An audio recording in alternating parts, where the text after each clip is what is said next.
আমাদের জীবনে হঠাৎ হঠাৎ করে যদি কোনো জিনিস ঘটনা ঘটে, সেগুলো কিন্তু কার জন্য হয়? অবশ্যভাবে কিন্তু রাহুর জন্য। জীবনে আকস্মিক কোনো ঘটনা, সেটা ভালো হতে পারে, মন্দও হতে পারে।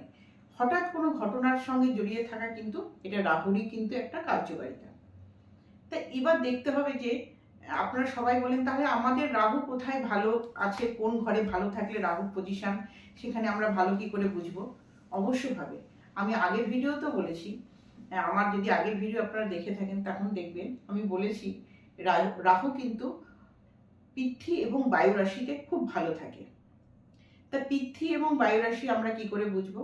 অবশ্যভাবে পৃথ্বী এবং বায়ু রাশি মিথুন রাশি, বৃষ রাশি, তুলা রাশি, মকর রাশি, কুম্ভ রাশি এবং কন্যা রাশি, এই রাশিগুলোতে যদি দেখা যায় যে রাহু অবস্থান করছে, অবশ্যভাবেই কিন্তু এখানে রাহুর পজিশন কিন্তু ভালো।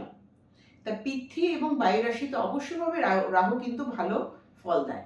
এবার দেখতে হবে জন্ম ছকে রাহুর পজিশন এবং সে পৃথ্বী বায়ু থাকা সত্ত্বেও সে কি 6, 8, 12 ভাইব্রেশন করে আছে, সেটা কিন্তু কিভাবে, সেটা কিন্তু টোটালি আপনাদের নিজস্ব জন্মছকের অবস্থান দেখতে হবে এবং দশা অন্তর্দশা দেখতে হবে।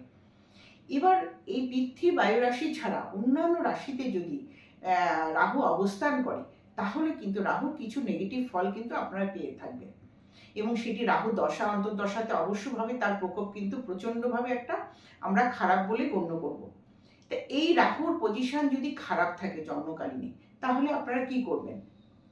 অবশ্যভাবেই তাহলে আপনারা করবেন যেটি হচ্ছে যে বাথরুমকে খুব নিট অ্যান্ড ক্লিন রাখতে, সবসময় বাথরুম কিন্তু আপনাদের পরিষ্কার পরিচ্ছন্নতা থাকতে হবে। নীল, আকাশি কালার, নীল রং এগুলো কিন্তু আপনারা ব্যবহার করবেন না রাহুর দশা অন্তর্দশা চলাকালীন।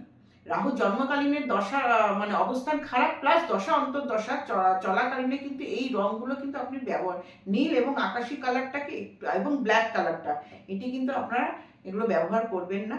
পারলে রাহুর দিক হচ্ছে south West corner, south West corner দরকার হলে ওইখানে আপনারা পঞ্চমুখী একটা হনুমানজির ফটো লাগাবেন, মানে দক্ষিণ পশ্চিম কর্নারে একটা পঞ্চমুখী হনুমানজির ফটো লাগালে আপনারা অবশ্যই কিন্তু উপকৃত হবেন।